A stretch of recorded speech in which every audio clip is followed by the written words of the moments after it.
Danny Cole had been alone in space for 6 long weeks when his ship decided to die. The old freighter had served him well for almost 8 years. He called her the Rambler because she wandered from star to star just like he did. She was ugly and slow and made strange noises when she flew, but she was his home. Now she floated dead in the black emptiness between 2 star systems, and Danny had no idea what to do. He sat in the pilot seat and stared at the warning lights flashing red across his control panel. The main engine had failed. The backup systems were running on emergency power. He had maybe 3 days of air left if he was lucky. Danny was a mechanic. He had been fixing things his whole life, ever since he was a little boy on his grandfather's farm in Kansas. His grandfather had taught him that every machine had a soul, and if you listened carefully, it would tell you what was wrong. Danny had listened to the Rambler for 8 years. Now she was telling him she was tired. He managed to get the secondary thrusters working just enough to limp toward the nearest station. It took 2 days of careful flying and constant prayer, but he finally saw Corvath Station appear through his viewport like a rusty metal flower floating in space. Corvath Station was not a nice place. Danny had heard stories about it from other pilots. It was a waypoint for traders and smugglers and people who did not want to be found. The station was run by a species called the Kelvari, tall blue aliens who believed very strongly in social classes and rankings. They thought some species were better than others, and humans were pretty far down on their list. Danny did not care about any of that. He just needed a place to fix his ship and maybe find some food. His credits were running low, but he had enough to survive for a few days if he was careful. The docking bay was cold and smelled like oil and something Danny could not identify. A Kelvari dock worker scanned his ship and made a face like he had just smelled something terrible. The worker told Danny his ship was the worst piece of junk he had ever seen. Danny just smiled and thanked him for the welcome. Walking through the station was an experience Danny would not forget. The corridors were filled with aliens of all shapes and sizes. Some walked on 2 legs like him, others floated or crawled or moved in ways that made his brain hurt to watch. Most of them looked at Danny with suspicion or disgust.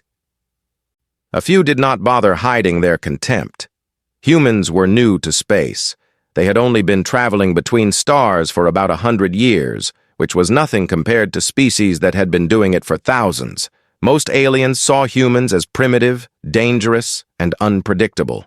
They were like the new kids in school that nobody wanted to sit with at lunch. Danny had learned to keep his head down and mind his own business. He did not start fights. He did not argue. He just did his work and tried to show people that humans were not as bad as they thought. He found a small diner on the lower levels of the station. It was a dirty little place with flickering lights and tables that had seen better days. But it served food that would not kill humans, and that was good enough for Danny. He slid into a booth near the back and looked at the menu displayed on a scratched screen. Everything was expensive. His stomach growled as he calculated how much he could afford. The answer was not much. Danny ordered the cheapest thing available, something called nutrient paste. He had eaten it before on other stations. It tasted like wet cardboard mixed with sadness, but it would keep him alive. While he waited, he looked around the diner. It was mostly empty. A few aliens sat at other tables, eating and talking quietly. The staff were all Kelvari, tall and blue with 4 arms each. They moved gracefully between tables, taking orders and delivering food. One of them caught Danny's attention. She was younger than the others, maybe around his age if he had to guess. Her skin was a lighter shade of blue, almost like the sky back home on a clear summer day. She had large amber eyes that seemed to glow softly in the dim light of the diner. She moved differently than the other workers, with a kind of gentle curiosity that set her apart. She brought his nutrient paste to the table and set it down. Danny thanked her and expected her to walk away like all the others had, but she paused. She looked at him with those amber eyes, and Danny saw something he rarely encountered in alien faces. She was not looking at him with fear or disgust. She was just looking at him like he was a person. She asked him if he was the human who had docked the damaged freighter. Her voice was soft and musical, even through the translator device in his ear. Danny nodded. He told her the ship was his, and admitted that she was not in great shape at the moment. The waitress glanced toward the kitchen, then back at Danny. She told him to wait a moment and walked away. Danny picked up his spoon and poked at the nutrient paste. It wobbled unpleasantly. He forced himself to take a bite and tried not to think about what it was made from. A minute later, the waitress returned. She was carrying another plate, this one filled with real food. There was something that looked like meat, some kind of vegetable, and a bread-like substance that smelled absolutely wonderful. She set it down in front of Danny. He stared at the plate, then up at her. He told her he had not ordered this, and admitted he could not afford it. She spoke quietly, almost in a whisper. She told him it was from a canceled order. She said it would go to waste otherwise and suggested he might as well eat it.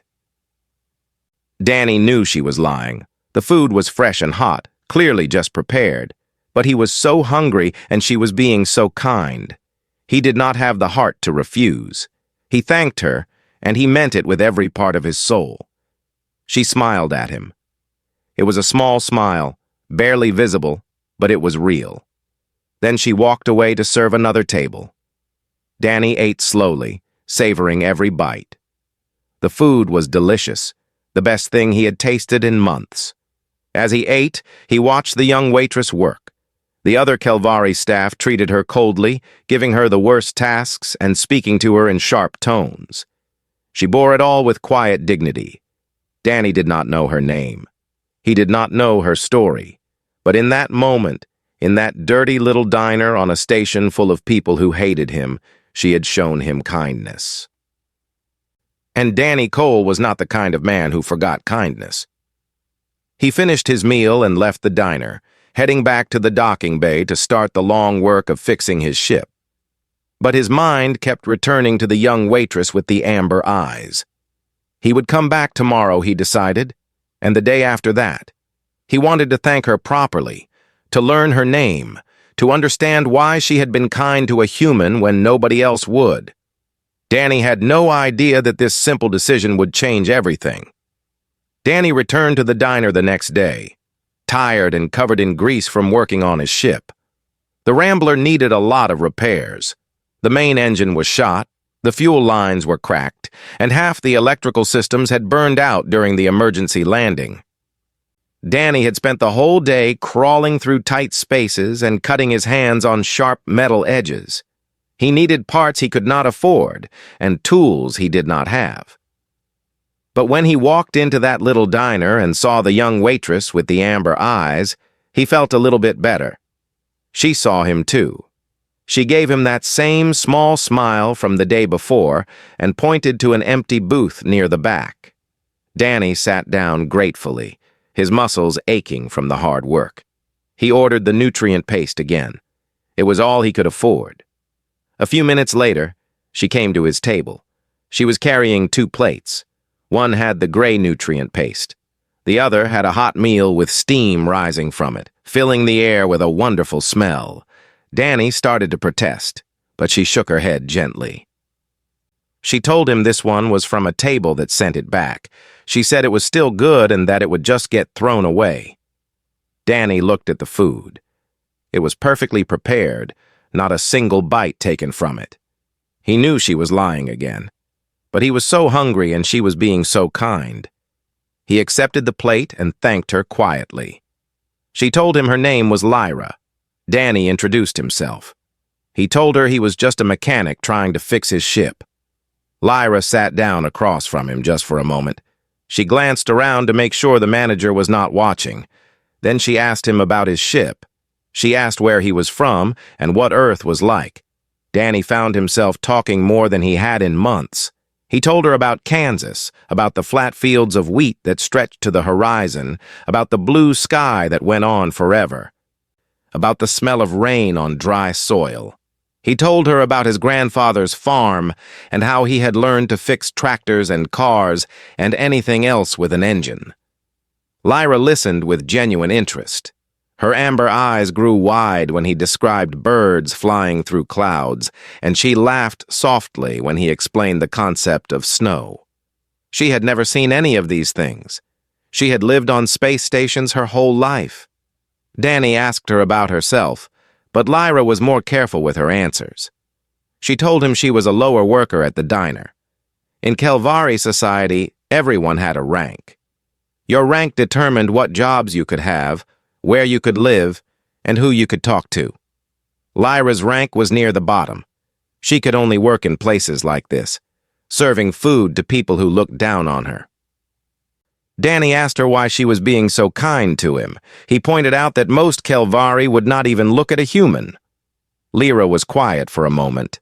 Then she told him that she knew what it felt like to be treated like you did not matter. She said she saw him yesterday counting his credits, trying to figure out if he could afford to eat. She recognized that look. She had worn it herself many times. She said that just because someone was different did not mean they deserved to be hungry. Danny felt something warm spread through his chest. In all his years of traveling through space, meeting aliens from dozens of different species, he had rarely encountered this kind of simple, honest kindness. Lyra was not trying to get anything from him. She was just being good because she wanted to be good. One of the other servers called out sharply to Lyra. The manager was coming. Lyra stood up quickly and gave Danny an apologetic look. Then she walked away to continue her work. Danny ate his meal slowly, watching Lyra move between tables. He saw how the other workers treated her, pushing the hardest tasks onto her, speaking to her with cold voices. He saw how the customers ignored her or made demands without any please or thank you. Through it all, Lyra kept her dignity. She did not complain. She did not fight back. She just did her job and kept moving forward. Over the next 3 days, Danny fell into a routine. He would wake up early and work on his ship until his body could not take any more. Then he would walk to the diner and sit in the same booth. Lyra would bring him nutrient paste and then find some excuse to bring him real food as well. They would talk when she had a few free moments, and Danny would tell her more about Earth while she told him about life on the station. He learned that Lyra had dreams. She wanted to travel someday, to see real planets with real skies instead of metal ceilings. She wanted to walk on grass and feel wind on her face. She wanted to meet people who would judge her by who she was, not by the rank she had been born into. Danny wished he could help her, but he was just a broke mechanic with a broken ship. He had nothing to offer but stories and company. On the 4th day, Danny finally finished the repairs. The Rambler was not perfect, but she would fly. He had scraped together just enough credits to buy the parts he needed, mostly by selling some personal items he had been carrying for years. It hurt to let them go, but survival came first. He went to the diner that evening to say goodbye to Lyra. He wanted to thank her for everything she had done. He wanted to tell her that her kindness had meant more to him than she could ever know. But when he walked through the door, Lyra was not there. Danny looked around the diner expecting to see her amber eyes and gentle smile. Instead, he saw only strangers. The other Kelvari workers moved between tables, but none of them were Lyra. He flagged down one of the servers, a tall male Kelvari with a cold expression. Danny asked where Lyra was. The server looked at Danny like he was something disgusting stuck to the bottom of his shoe. He told Danny that Lyra did not work there anymore. Then he suggested that Danny leave before he caused any more problems. More problems. The words hit Danny like a punch to the stomach. He asked what that meant. He asked what had happened to Lyra. The server just walked away without answering. Danny stood in the middle of the diner, his heart pounding. Something was wrong. Something was very wrong. Lyra had been working here for years. Why would she suddenly be gone? And why had the server said Danny was causing problems? A terrible thought began to form in Danny's mind, a thought he desperately hoped was not true. He left the diner and started walking through the station corridors, his mind racing. He needed to find out what had happened. He needed to know if this was his fault, because if Lyra had been hurt because of him, because she had been kind to a human, Danny would never forgive himself, and he would not let it stand.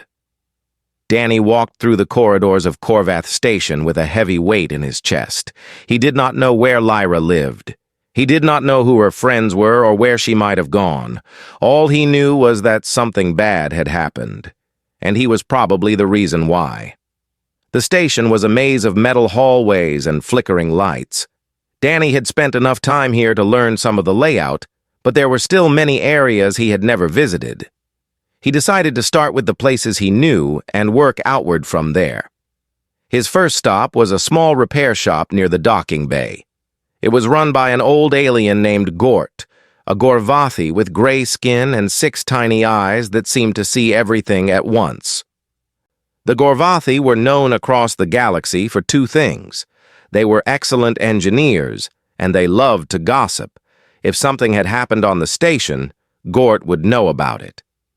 Danny walked into the shop and pretended to browse the shelves of spare parts. He picked up a small component he did not really need and brought it to the counter. Gort looked at him with those 6 little eyes and made a sound that the translator interpreted as a chuckle. The old alien asked Danny if he was the human everyone had been talking about. Danny felt his stomach drop. He asked what people were saying.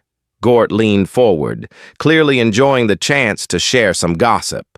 He told Danny that the whole station was buzzing about what had happened at the lower diner. He said a Kelvari waitress had been caught giving free food to a human. The owner of the diner had found out, and he was furious. Danny gripped the counter so hard his knuckles turned white. He asked what had happened to the waitress. Gort shook his head slowly, his many eyes blinking in sequence.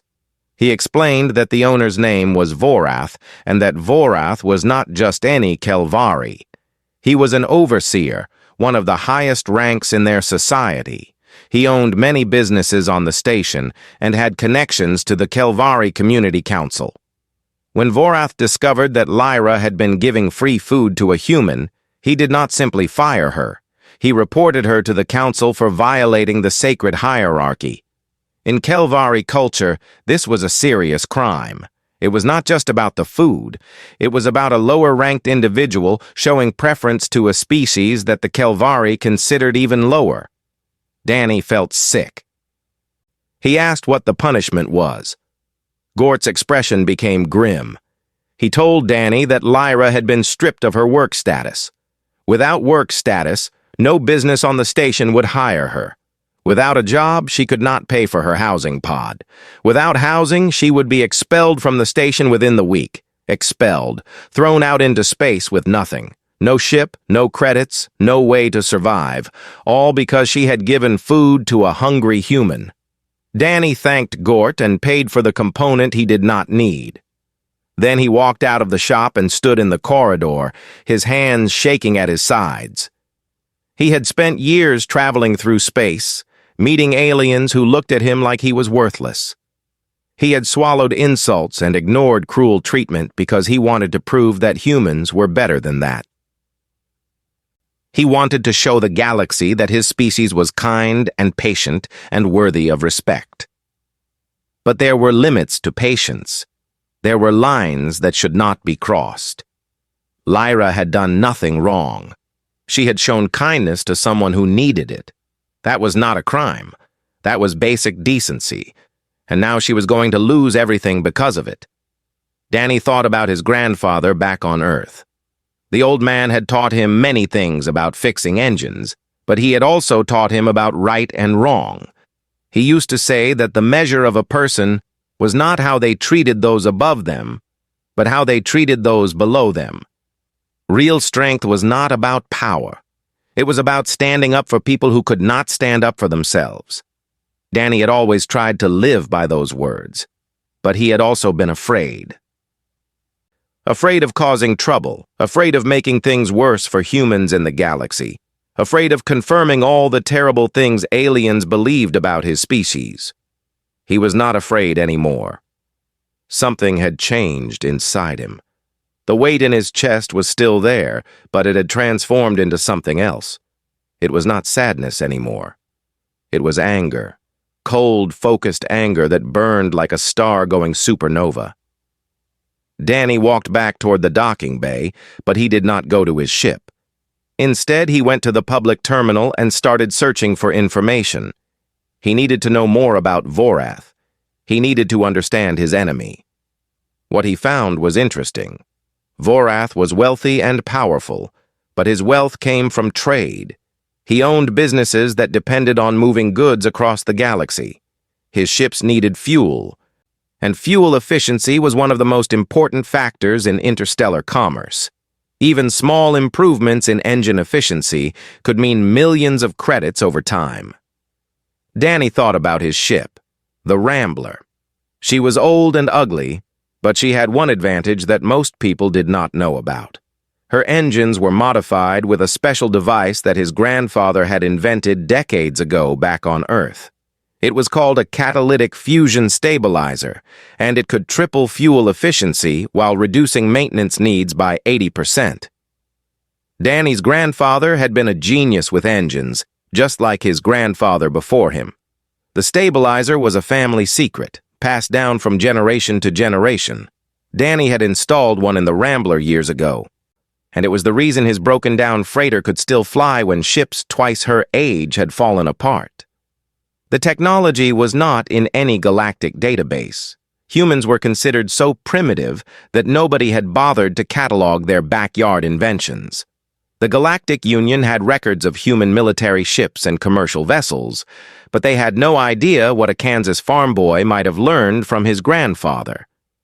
Danny had something valuable, something that a trader like Vorath would want very badly. And Danny was going to use it. He spent the next few hours gathering information and making plans. He learned where Vorath conducted his business, where he ate his meals, and where he liked to show off his status to the other wealthy aliens on the station. By the time night cycle fell over Korvath Station, Danny Cole had a plan. It was risky. It might not work. And if it failed, Danny would probably end up expelled from the station right alongside Lyra. But Danny did not care about the risk anymore. He cared about doing the right thing.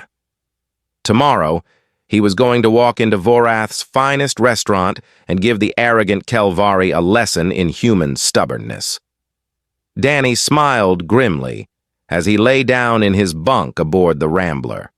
For the first time in years, he was not afraid of what the galaxy thought about humans. He was going to show them exactly what his species was capable of. Danny woke up early the next morning and took his time getting ready. He washed his face and combed his hair. He put on the cleanest clothes he owned, a simple shirt and pants that he usually saved for special occasions. He was not trying to look fancy. He just wanted to look like a man who meant business. The data chip was in his pocket.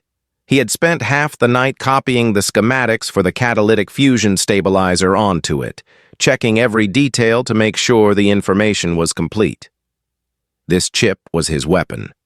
It was the only thing he had that a wealthy Kelvari would want. Danny left the Rambler and walked through the station with purpose in his steps. He ignored the stares from passing aliens. He ignored the whispered comments in languages he did not understand. His mind was focused on one thing, getting to Vorath and making him pay for what he had done to Lyra. The upper commercial district was very different from the lower levels where Danny had spent most of his time. The corridors were cleaner and brighter. The shops sold expensive goods from across the galaxy. The people walking around wore fine clothes and carried themselves with the confidence of wealth and status. Danny did not belong here, and everyone who saw him knew it. He found the Crimson Nebula without any trouble.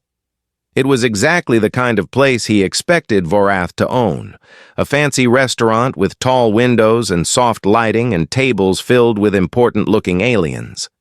The smell of expensive food drifted out through the doors, making Danny's stomach growl.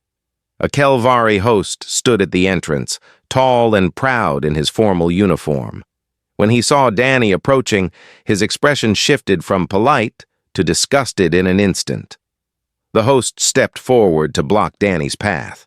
He demanded to know what Danny was doing here. His voice was cold and sharp, like ice being dragged across metal. Danny did not stop walking. He told the host to step aside. The host sputtered in shock. He had probably never been spoken to like that by a human before. He reached out to grab Danny's arm, but Danny was faster. He sidestepped the grab and walked right past the host, pushing through the doors and into the restaurant. The reaction was immediate and dramatic. Every head in the restaurant turned to look at Danny. Conversation stopped mid-sentence. Forks and glasses froze in mid-air. 100 pairs of alien eyes stared at the human who had just walked into one of the most exclusive establishments on the station. Danny ignored them all. His eyes scanned the room, looking for Vorath. He found him almost immediately. The overseer was sitting at a raised platform near the back of the restaurant, a position that allowed him to look down on everyone else in the room. He was tall even for a Kelvari, with dark blue skin and eyes that glittered like chips of ice. He wore expensive robes decorated with symbols of his rank and status. 2 assistants stood behind him, ready to serve his every need. Vorath looked at Danny with an expression of pure contempt. He clearly could not believe that a human had dared to enter his restaurant. Danny walked directly toward him. He moved between tables filled with shocked diners, past servers who were too stunned to stop him, up the steps to the raised platform where Vorath sat in his chair like a king on a throne. Danny stopped a few feet from the table and spoke clearly, making sure his voice carried across the entire restaurant. He introduced himself. He said his name was Danny Cole, and that he was the human that Lyra had helped. He told Vorath that he understood the overseer had fired her and destroyed her life for showing a stranger some kindness. He said he was here to fix that. The silence in the restaurant was complete. Nobody moved. Nobody breathed. Vorath stared at Danny for a long moment. Then he started to laugh. It was not a friendly laugh. It was the laugh of someone who found a small creature amusing before crushing it under his foot. Vorath asked Danny what he could possibly offer. He mocked humans as primitive creatures with nothing of value, no technology worth mentioning, no status worth respecting. He declared that Lyra had thrown away her future for nothing, for a worthless human who had nothing to give. Danny reached into his pocket and pulled out the data chip. He set it on the table in front of Vorath. He told Vorath the chip contained schematics, human schematics for a device called a catalytic fusion stabilizer. He explained that his ship had been running on one for years. He described how the device could triple fuel efficiency while reducing maintenance cycles by 80%. The laughter died in Vorath's throat. The restaurant remained absolutely silent. Even the servers had stopped moving. Danny continued speaking, his voice calm and steady. He said he was offering the design freely, but he had one condition. Vorath would reinstate Lyra with full work status. Vorath would pay her for the wages she had lost. And Vorath would personally apologize to her in front of his staff for what he had done. Vorath's expression had changed completely. The mockery was gone, replaced by calculation. Danny could see the wheels turning behind those cold eyes. Vorath was a trader. He understood value. And if Danny was telling the truth, this technology was worth more than the restaurant, more than all of Vorath's businesses combined. But accepting a deal from a human, in public, with conditions attached, would be humiliating. It would make Vorath look weak in front of everyone who mattered on the station. Vorath leaned forward, his voice dropping to a dangerous whisper.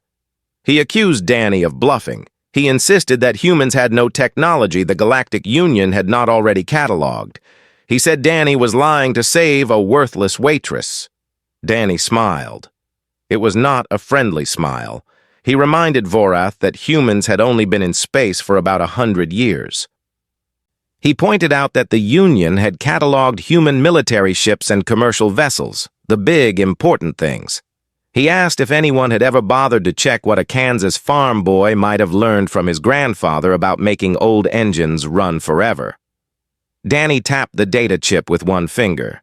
He told Vorath there was a reason his broken-down freighter still flew when ships half her age had fallen apart. He said humans were new to the stars, and that meant there were things they knew that the galaxy had never thought to learn. He told Vorath to have his engineers check the schematics. He said they would confirm the technology was real. Then Vorath could decide whether his pride was worth more than revolutionizing every trade route in the galaxy. Vorath stared at the chip. His 4 hands twitched at his sides, fighting the urge to grab it immediately. Danny spoke again, repeating his conditions slowly and clearly. Full reinstatement for Lyra. Back pay for lost wages, a public apology from Vorath himself. He gave Vorath 5 seconds to decide. The restaurant held its breath. 1 second passed, 2 seconds, 3. Vorath's hand shot out and covered the chip before Danny could even reach 4. The overseer's voice was tight with barely controlled fury. He agreed to the terms. He said Lyra would be reinstated by the end of the day. He said she would receive her wages. He said he would apologize to her personally. Danny nodded once. He told Vorath that was a wise decision. Then he turned and walked out of the restaurant, past the stunned diners, past the frozen servers, past the host who had tried to stop him at the door. He walked out into the corridor and kept walking until he was sure nobody could see him. Then he stopped and leaned against the wall, his heart pounding so hard he could feel it in his ears. He had done it. He had actually done it. Danny Cole, a broke mechanic from Kansas, had just faced down one of the most powerful aliens on the station and won. His grandfather would have been proud. 1 week had passed since Danny Cole walked into the Crimson Nebula and changed everything. He sat in the same booth where he had first met Lyra, in the same little diner on the lower levels of Corvath Station. But everything felt different now. The other customers no longer stared at him with disgust. The servers no longer treated him like something unpleasant they had stepped in. A few of them even nodded respectfully when they walked by. Word had spread fast across the station. The story of the human mechanic who had faced down Overseer Vorath was being told in every corridor, every shop, every bar and restaurant. People added details with each retelling, making Danny sound braver and Vorath sound more foolish. By now, the story had probably traveled to other stations as well, spreading like ripples across a pond. Danny did not care about the fame. He cared about the person sitting across from him. Lyra looked different than she had a week ago. She still had the same amber eyes and light blue skin, but she carried herself with more confidence now. The fear and exhaustion that had weighed her down were gone, replaced by something that looked a lot like hope. Vorath had kept his word. He had reinstated Lyra's work status before the day was over. He had paid her every credit she was owed, plus extra for the trouble she had endured. And he had apologized to her in front of his entire staff, his voice grinding with barely hidden fury as he spoke the words. Lyra had accepted the apology with quiet dignity. She had not gloated or rubbed it in. She had simply thanked Vorath and walked away, leaving him to deal with his wounded pride. But she had not gone back to work at the diner. Instead, she had walked to the station's employment office and applied for a new job. She wanted to be a cultural liaison, someone who helped different species understand each other and avoid the kind of prejudice that had nearly destroyed her life. She got the job almost immediately. It turned out that the station administrator had been watching the whole confrontation at the Crimson Nebula through the security feeds. When he saw the video, he shared it with his staff. When his staff saw it, they shared it with their friends. Within hours, every important person on Corvath Station knew what had happened. The administrator was impressed by Lyra's courage and by Danny's loyalty. He decided that the station needed more people like them, people who judged others by their character instead of their species or rank. Lyra was exactly the kind of person he wanted representing the station to visitors from across the galaxy. Danny listened as Lyra told him all of this, a warm feeling spreading through his chest. He had hoped that his actions would help her, but he had not imagined things would turn out this well. Lyra paused in her story and looked at Danny with those glowing amber eyes. She asked him why he had done it. She wanted to know why he had given away something so valuable for someone like her. Her voice was filled with genuine confusion, like she still could not quite believe what had happened. Danny thought about the question for a moment. He told her that where he came from, people had a saying. They called it paying it forward. Someone does something kind for you, and you find a way to do something kind for someone else. It keeps the whole thing going, spreading from person to person like a wave that never stops moving. Lyra had been kind to Danny when nobody else would. She had fed him when he was hungry and talked to him when he was lonely. She had treated him like a person when everyone else treated him like dirt. Danny could not let that kindness be punished. He had to pay it forward somehow. Lyra tilted her head to one side, considering his words. She told him that humans were strange creatures. Danny laughed, the first real laugh he had enjoyed in a long time. He agreed with her. He said humans were definitely strange, but he thought that was probably a good thing.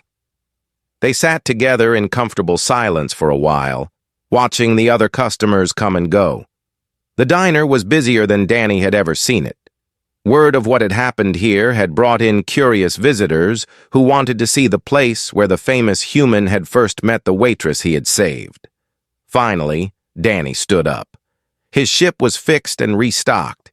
He had a delivery to make 3 systems away, and he had already stayed on Korvath Station longer than he had planned. It was time to get back to work. Lyra stood up with him. She reached out with one of her 4 hands and touched his arm gently. She asked him if he would come back someday.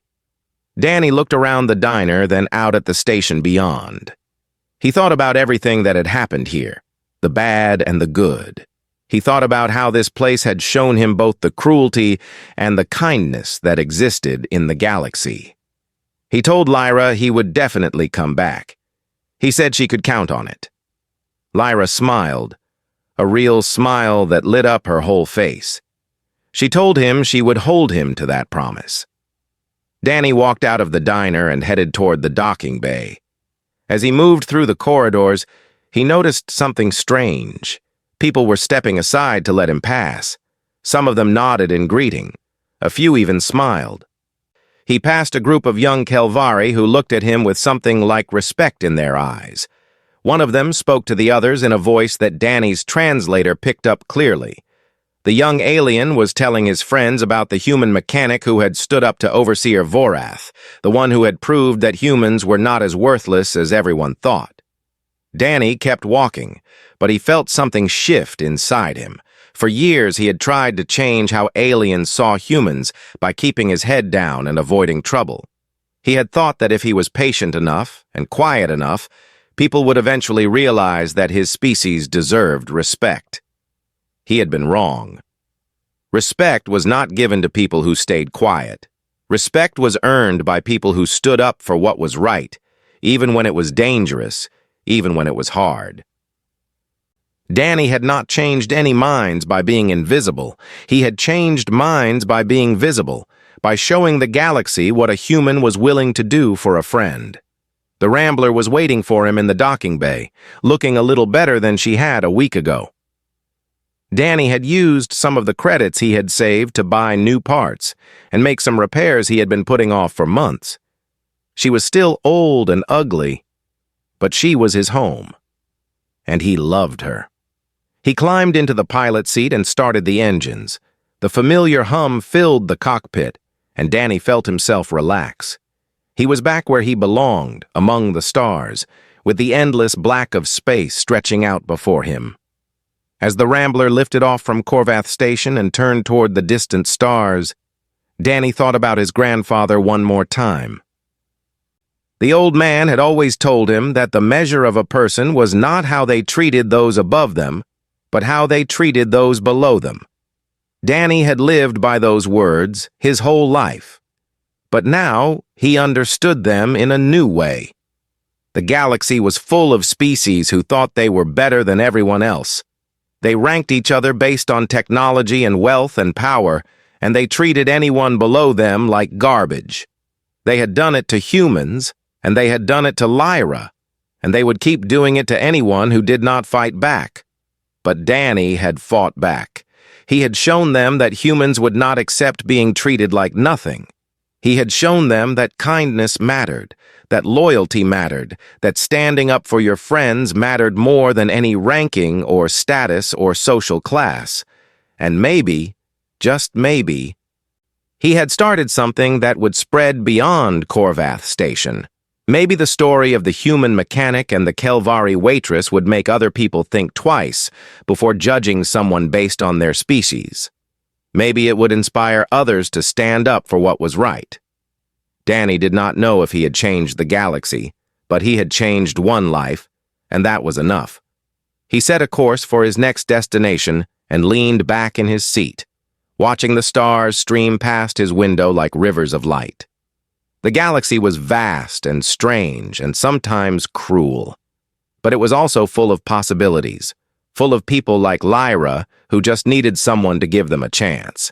Danny Cole was just a mechanic from Kansas, but he was going to keep flying, keep helping, keep paying it forward, one person at a time. That was what humans did. And the galaxy was just going to have to get used to it.